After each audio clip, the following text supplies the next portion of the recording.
स्वागत है आपका चार्ट ऑब्सेशन की एक और नई वीडियो में। आज की तारीख है 17 जनवरी 2025। आइए चलते हैं अपने निफ्टी 50 के एनालिसिस की तरफ। तो हम लोग देख सकते हैं कि निफ्टी ने आज कुछ 108 पॉइंट्स डाउन क्लोज किया है। बट हमें ये देखना चाहिए कि प्राइसेस ने आज एक वोलेटाइल बिहेवियर दिखाया है। तो प्राइसेस उतना रेडिली गिर नहीं रहे हैं, हमको ये नोटिस करना है कि प्राइसेस उतना रेडिली गिर नहीं रहे हैं, तो देयर इज़ अ रेजिस्टेंस। और आपको ये भी नोटिस करना चाहिए कि प्राइसेस अभी एक रेंज में मूव कर रहे हैं। तो आपको जैसे लग रहा होगा कि 108 पॉइंट आज गिर गया या कल 100 पॉइंट ऊपर बंद हो गया, राइट। इन सारी चीज़ों को आपको एक कंसोलिडेशन के फेज़ में ही देखना होगा। तो ऐसा हो सकता है कि प्राइसेस अभी कंसोलिडेट ही कर रहे हैं और यहाँ से या तो प्राइसेस ऊपर की तरफ ब्रेकआउट दे सकते हैं या नीचे की तरफ ब्रेकडाउन दे सकते हैं। तो हम लोग पहले कुछ इंस्टेंसेस को देखेंगे पहले के, जिससे हमको थोड़ा सा आइडिया लगेगा कि किस तरीके का प्राइस एक्शन अभी हो रहा है और आगे क्या क्या एक्सपेक्ट कर सकते हैं। तो चलते हैं अपने प्रीवियस इंस्टेंसेस की तरफ। तो ये 2024 अगस्त के अराउंड का प्राइस एक्शन है। तो पहली बात तो मैं यहाँ पर हाईलाइट करना चाहूँगा कि यहाँ पे गैप है। पहली बात तो जनरली क्या होता है कि जब प्राइसेस किसी गैप को अप्रोच करते हैं तो पहली बार में ब्रेकआउट थोड़ा मुश्किल है। तो जैसे कि हमारे केस में भी अगर आप हमारा केस देखोगे तो हमारे पास भी एक गैप था, जैसे कि यहाँ पर एक गैप था हमारे पास। तो एक सिंगल अटेम्प्ट में इसको क्रॉस करना थोड़ा मुश्किल होता है। जनरली प्राइस एक्शन यहाँ पे डेवलप होता है, उसके बाद धीरे धीरे एक ब्रेकआउट आता है। तो अब हमको यही देखना है कि जो अपना प्राइस एक्शन है, जो प्रीवियस इंस्टेंसेस पे जो प्राइस एक्शन हुआ है वो किस तरीके से हुआ है। तो आप देखोगे कि इन दिनों में भी काफ़ी दिन ऐसे हुए कि प्राइसेस काफ़ी ज़्यादा गिरते थे, फिर देन अगले दिन कंसोलिडेट, फिर फाइनली ब्रेकआउट देते थे, राइट। बट आप देखोगे कि कुछ दिन इसने भी कंटिन्यूसली गैप को फिल करने का ट्राई किया है। जो भी यहाँ पे प्राइस एक्शन डेवलप हुआ, आप देखोगे कि नीचे की तरफ पुश कर रहा था, बट फाइनली बुल्स ने प्राइसेस को ऊपर लेके गए। तो ये आप देखोगे कि अगस्त 2024 का प्राइस एक्शन है, आप इसको खुद भी जाके चेक कर सकते हो। तो इसके बेसिस पे मुझे क्या लग रहा है कि हमारा जो अभी मार्केट है वो कुछ इस फेज़ में है कि अभी हम लोग कंसोलिडेट कर रहे हैं। और ऐसा हो सकता है कि कंसोलिडेशन के बाद एक ऐसा टाइम आ सकता है जब इस लेवल के ऊपर जब ब्रेकआउट देता है तो हम एक बुलिश मूव एक्सपेक्ट कर सकते हैं। तो ये मैं अभी देख पा रहा हूँ कि जो हमारा आज का अभी का प्राइस एक्शन है वो कुछ इसी टाइप का है।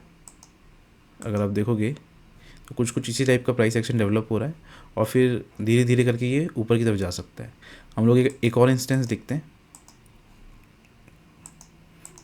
तो इसमें आप देखोगे कि इसमें भी ऐसा ही है। ये एक 1 आवर टाइम फ्रेम पे था, पिछले 2 चार्ट 15 मिनट के टाइम फ्रेम पे थे। तो ये 1 आवर के टाइम फ्रेम पे आप देखोगे कि इसने भी 2 बार टेस्ट, पहले एक बार ये टेस्ट किया, दूसरी बार यहाँ टेस्ट किया और तीसरी चौथी बार में जब इसने ब्रेकआउट दिया तब ये फाइनली मूव किया। आप तो ये अराउंड 2022 का प्राइस एक्शन है, आप जाके चेक कर सकते हो कि निफ्टी में ऐसा प्राइस एक्शन हुआ था।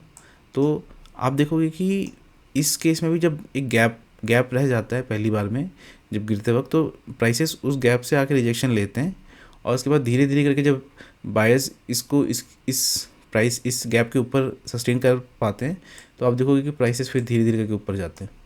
तो इन दो इंस्टेंसेस से मुझे लगता है कि अभी भी हमारा जो मार्केट है वो इसी फेज़ में है। और इस फेज़ में आप देखोगे कि इसमें भी आपको काफ़ी लंबे मतलब नेगेटिव दिन मिलेंगे, काफ़ी पॉजिटिव दिन भी मिलेंगे। तो जो डेली का जो प्राइस एक्शन है उससे आपको अपना बायस चेंज नहीं करना है जल्दी, क्योंकि प्राइसेस तो किसी न किसी डायरेक्शन में मूव करेंगे ही हर रोज़। तो ऐसा नहीं कि आप एक दिन बुलिश दूसरे दिन बेरिश, ऐसा नहीं होना चाहिए। आपको एक कंसिस्टेंट माइंडसेट डेवलप करना है, जो भी प्रीवियस इंस्टेंसेस हैं उनको स्टडी करना है और उसके बाद अपना जो एक व्यू है उसको बनाना है। और दूसरी एक और बात ये भी है कि अदर देन ये इंस्टेंसेस हम लोग ये भी देख सकते हैं कि हमने जो काफ़ी दिन पहले डिस्कस किया था कि प्राइसेस एक रिवर्सल जोन के पास में है, या सप्लाई जोन समझ लीजिए इसको। तो सॉरी, सप्लाई नहीं, डिमांड जोन समझ लीजिए इसको। तो डिमांड जोन के आसपास आप देखेंगे कि प्राइसेस अभी भी काफ़ी साइडवेज मूव कर रहे हैं। तो ऐसा हो सकता है कि प्राइसेस फिर धीरे से 9 EMA के ऊपर मूव करने लगे और फिर we can see an move till 24,800। But ऐसा अभी हुआ नहीं है क्योंकि प्राइसेस ने भी इसके ऊपर क्लोज किया नहीं है। तो बट आपको ये ध्यान देना है कि रिवर्सल जोन अभी भी इंटैक्ट है, इसने जो काम करना था उसने अभी तक किया है। इस लेवल के टूटने के बाद भी प्राइसेस रिवर्सल जोन को क्रॉस नहीं कर पा रहे हैं। तो अभी भी ये जोन अभी इंटैक्ट है और हम लोगों को पूरी तरह बेरिश नहीं होना है, वी हैव टू सी कि और किस तरीके का प्राइस एक्शन डेवलप हो रहा है। बट फिलहाल के लिए ये एक साइडवेज मार्केट है और डेली के प्राइस एक्शन से हमको भी जज नहीं करना चाहिए, मे बी यहाँ से हमको एक ब्रेकआउट मिल सकता है। हम लोग अपने 28 जनवरी के प्राइस एक्शन ट्रेडिंग प्लान की तरफ चलते हैं। तो अभी स्ट्रेट फॉरवर्ड ही है। अगर बुलिश प्राइस एक्शन है तो मैं एज्यूम कर रहा हूँ कि प्राइसेस गैप डाउन ओपन होते हैं, उसके बाद नीचे मूव करते हैं, यहाँ से लिक्विडिटी को लेते हैं जो कि अपना 13 जनवरी का लो है, इसके नीचे से लिक्विडिटी को लेते हैं और उसके बाद इमीडिएटली एक रिजेक्शन दिखाते हैं और लास्ट जो सेलिंग स्विंग था उसके ऊपर ट्रेड करते हैं। इसके ऊपर प्राइसेस अगर आते हैं 9 EMA से रिजेक्शन लेते हैं तो we can expect it to 23,266 का लेवल तक, ठीक है, 23,266 का लेवल तक। आप देखोगे कि ये लेवल को मैंने पहले ही आपको दिया था और इस लेवल ने कितने अच्छे से बिहेव किया है कि यहाँ पे यहाँ से राइट। तो आप देखोगे कितना अच्छे से इस प्राइस एक्शन ने हमको, अगर इस पर आपने ट्रेड्स लिए हैं तो आपको मिले होंगे इस पे ट्रेड्स, ठीक है। बट एग्जैक्टली जो प्राइस एक्शन या जो ट्रेडिंग प्लान मैं फॉलो करता हूँ उसमें मुझे कोई अभी तक ट्रेड नहीं मिला इसमें, क्योंकि साइडवेज मार्केट भी है तो पॉसिबल नहीं है। इस दिन मिला था, बस एक दिन मिला था, बाकी 2-3 दिनों से प्राइसेस साइडवेज हैं।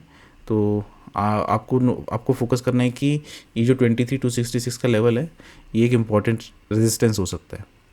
दूसरा जो बुलिश कंडीशन मैं फॉलो कर रहा हूँ उसमें एक प्राइस एक्शन ऐसा हो कि जिसमें प्राइसेस गैप अप ओपन हो, फर्स्ट मूव डाउनवर्ड्स आए और जो 23,266 के अराउंड पे लिक्विडिटी है, यहाँ की लिक्विडिटी प्लस जो हमारा लास्ट डे का क्लोज है इसकी लिक्विडिटी, इसको लेने के बाद अगर प्राइसेस ऊपर जाते हैं, नया डे हाई बनाते हैं और 9 EMA के ऊपर रिजेक्शन लेते हैं तो we can expect it to go till 23,534। तो उसके अगर ऐसा होता है तो उसके बाद हमारा जो गैप है वो काफ़ी कुछ फिल हो चुका होगा और इस गैप के फिल होने के बाद हम लोग एक्सपेक्ट कर सकते हैं कि प्राइसेस काफ़ी जल्दी ऊपर मूव करेंगे। मे बी 23,800 का भी लेवल हमको देखने को मिल सकता है। तो ये दो बुलिश प्राइस एक्शन मैं डिस्कस कर रहा हूँ 28 जनवरी के लिए। हम लोग बेरिश सेटअप की तरफ चलते हैं। तो नो डाउट हम एक सपोर्ट एरिया के पास में हैं, बट डेली अगर इस तरीके का डेली प्राइस एक्शन कुछ इस तरीके का हो सकता है तो हमें अपना प्लान चेंज भी करना पड़ सकता है। तो अगर मान लेते हैं फर्स्ट कंडीशन है कि अगर प्राइसेस गैप डाउन ओपन होते हैं और हमारा जो लो है, हमारा जो क्लोज है उसको टेस्ट करने के बाद जो 13th का जो लो है उसको कंटिन्यूसली ये करते हैं, टेस्ट करते हैं, तो we can expect a down move. अगर यहाँ से हमको एक ब्रेकआउट मिलता है जल्दी 12-12:30 बजे के अराउंड तो फिर हम लोग एक डाउन मूव एक्सपेक्ट कर सकते हैं। अदरवाइज़ ये बेरिश अगर इस तरीके का प्राइस एक्शन नहीं होता है, प्राइसेस यहाँ पे कहीं पे ट्रेड करते हैं तो हमें बेरिश नहीं होना है। दूसरा प्राइस एक्शन है, ये एक साइडवेज मार्केट के लिए बेरिश सेटअप है। तो मान लेते हैं कि प्राइसेस गैप अप ओपन होते हैं और ये 16th का जो हाई है या 16th का जो क्लोज है उसके अराउंड की लिक्विडिटी को लेने के बाद जो लास्ट बाइंग स्विंग है उसके नीचे ट्रेड करते हैं और फिर 9 EMA के नीचे ट्रेड करते हुए 23,266 के लेवल को ब्रेक डाउन करते हैं। तो हम लोग एक छोटा टारगेट लेके 23,136 का टारगेट लेके एक ट्रेड ले सकते हैं, शॉर्ट ट्रेड। तो ये दो प्राइस एक्शन है, बट हमेशा हमको ध्यान रखना है कि अभी एक स्ट्रॉन्ग लेवल है हमारे पास नीचे में।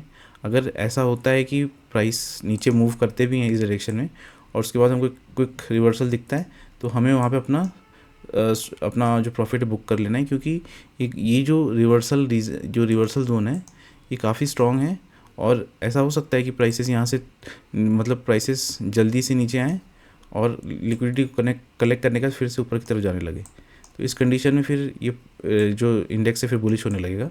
तो आपको ऐसा नहीं कि अगर रिस्क रिवॉर्ड मेंटेन नहीं हो पा रहा है तो अगर ऐसा नहीं कि लॉस में निकलना है, वहाँ पे भी आपको कुछ प्रॉफिट बुक करना ही चाहिए। तो ये ओवरऑल हमारा एनालिसिस है ऑन 20 जनवरी। इस वीडियो में हम लोग इतना ही रखते हैं। अगर आपको ये वीडियो अच्छा लगा हो तो इस वीडियो को लाइक कीजिए और चैनल को सब्सक्राइब कीजिए। Thank you.